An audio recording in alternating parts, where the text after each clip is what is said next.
Hey guys, yeah, I haven't made any videos for a while. I've been really busy and I guess I just haven't had time. It's not my fault, but I'm back and I have some time now, so hopefully I can make some interesting videos. Um, what I have in mind is to take some sections from Kung Fu forms and demonstrate the applications uh, that are being practiced. So I'm going to start off with a short piece of a section that comes from the fourth form of Chaquan.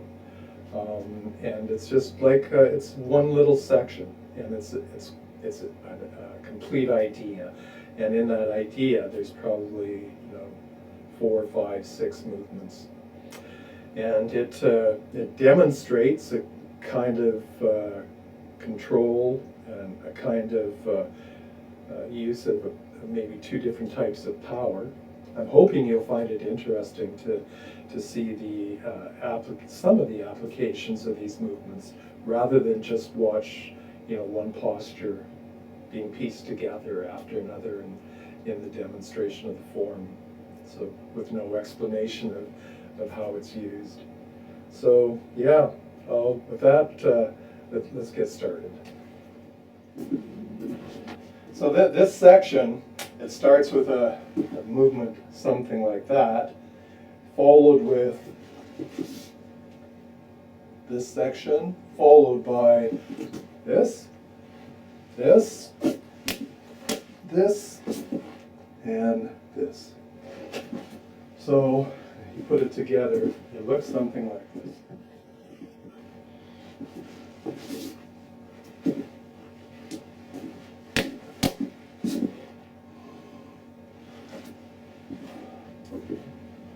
Okay, so what are the ideas and how would you practice them? Well, the first idea, the first thing where you start is a double strike. It goes like this from here, something like that. This bag is just maybe a little over 100 pounds, but it drags on the ground, so it's actually pretty hard to move. I'm saying that because this strike it packs a lot of power. So from here,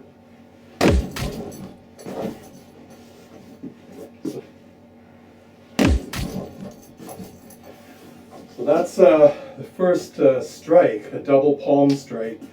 But when you try to use this strike to here, quite often it gets intercepted.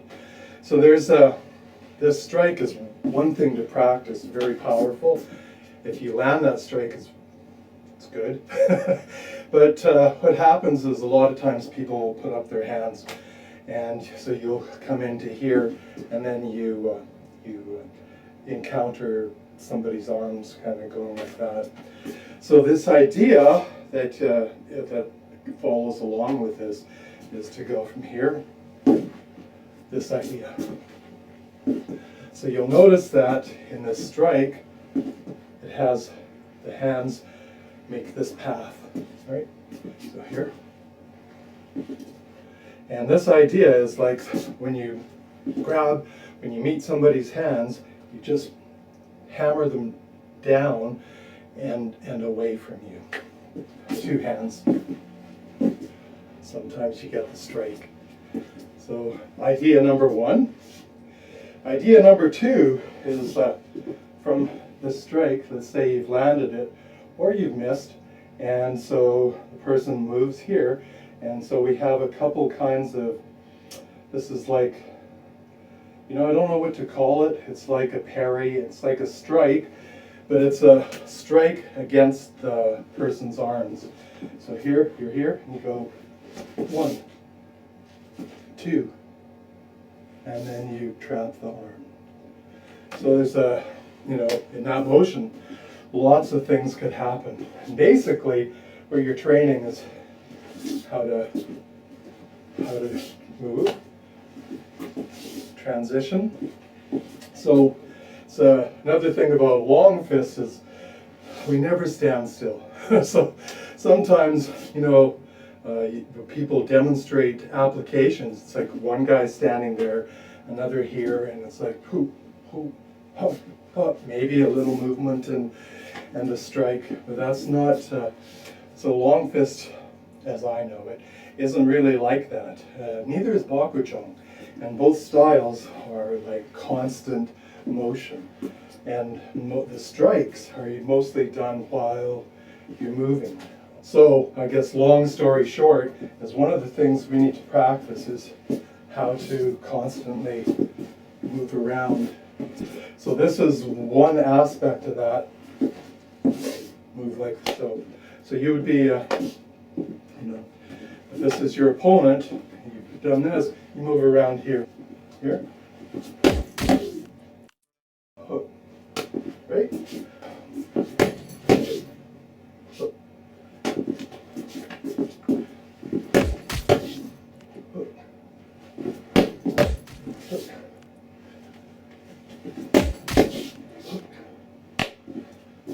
Hook. Hook. Hook. That's the second idea. So this is just a wrapping motion. You can wrap over someone's arm, and sometimes people use this kind of a guard where you can just wrap, pull, wrap, pull. Chaquan. So here, 1, 2, 3. So it's leading on. This one, this movement, the pull, hook, becomes the beginning of the next movement. So if you hook somebody's arms, immediately you can step in with a pressing strike. So the pressing strike uses the body, and it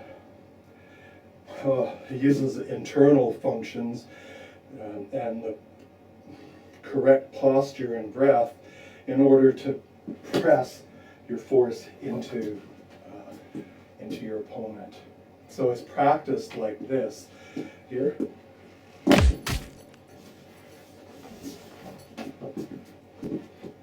Hook. Hook. And this step is like a walking step. This is correct. And I think I did some of these with the bow stance.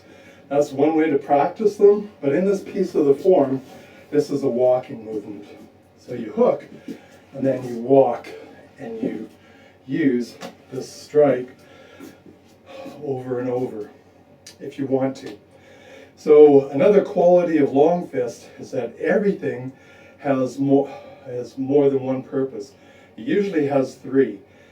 Every movement can be a strike, it can be a bridge, i.e. you're joining with somebody's arms and just adhering to them. And it can be a kind of a throw. So throw, I don't want to get, you can step in here.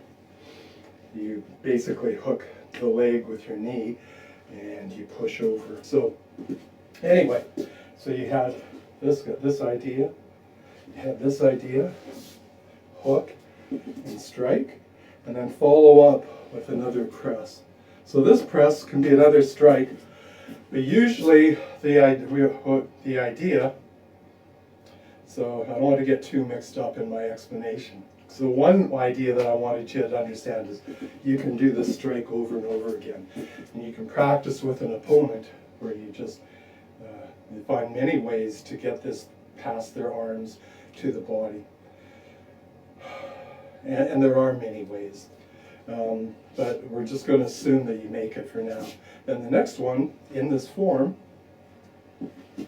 we're going to assume this is a kind of a press. So this arm wraps. Imagine I have an opponent here. His arms are sticking out, at least one. So as this arm comes towards me, I wrap it. So this hand, if this is somebody's arm, this hand goes like this. Just wraps over the arm. And what happens is usually, and you have to feel it out because it's not always, but usually when you make contact like this, the other person will resist a little bit because they feel your hand pushing forward. So they don't want you to let you reach their body, so they'll give you some resistance here. So then the skill in the form is that you feel, we call it listening, to the forces in their body, particularly their balance. You feel that through the movement of their arm. And then when you can catch their balance, like straight on, you move forward. So that's a pressing motion that way. So after you hook, strike, step up, and catch and press. So again, you can press one arm after the other. And that's the kind of pressure that, no matter how fast they move backwards, you can pretty much keep their arms busy. If they drop their arms, then you have the body and you go for the strikes. So that's technique number 3. So 1, call this 2, and then 3. Let me count again. Actually, 1, 2, 3. This is technique number 4. Right? You could follow through with we call that pressing. Other people have other names for it. Some people call this idea of framing, because when you push people, they frame kind of a stance in resistance, and you can take advantage of that. But we assume that people have more skill and they start to move around. This is just straight back and forth, but you can take it in different directions too. But in the form, it's just one direction. So that's the 4th idea. Okay, 1, 2, 3, 4. Now this one is when you're pressing, maybe a person with skill will start to move their arms around. So here you follow the arm, right? Follow the arm, step forward, follow the arm, and then you're still in contact with the arm. And in this case, while you're in contact with it, you kick, because there's an opening. So that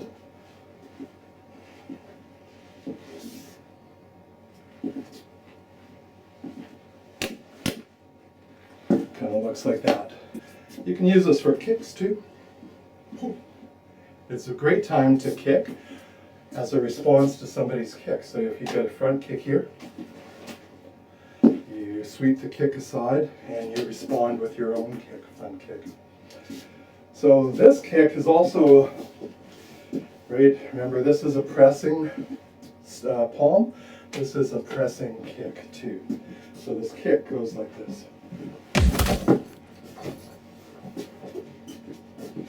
Goes like this. Kind of pushes, but it has force too.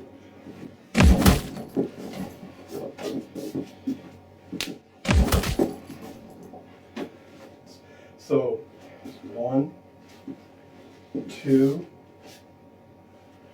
3. I screwed up. So let me get back to this sequence. So we've got 1, 2, 3, 4, 5, and now we have one last movement, and it's not really so much of a strike, but it's like it's a pressing movement. So sometimes, if this is the person's hips are here, right above the hip or right at the crease of the hip, if you press there and push forward, then they're going to fall back. So that creates a little bit of distance, and that's the end of this sequence. So I'm going to count it again, and hopefully it's the same way I counted it before. So 1, 2, 3, 4, 5, Okay, now I've got 6. Well, you can begin to see how you can function. You can look at smaller and smaller, finer and finer detail within this, because everything has its secrets. So, you know, if you want to practice the kick, you'll be down to balancing on one leg and focus and the body parts that move as you step down. And so there's no end to the way you can drill into detail. But this, I think it's probably from a macro point of view, think of this as 1. Think of this as 2, 3, 4, 5, and 6. Okay. So, all right, with that, that's one section of Chaquan. Hope you found something interesting in that. Hope it made some sense and you can learn to use some of these ideas in your own sparring. If you have questions or you want to know more, just well, you send me something in the comments, and I'll answer you back. All right, thanks. Bye for now. Take care. See you next time.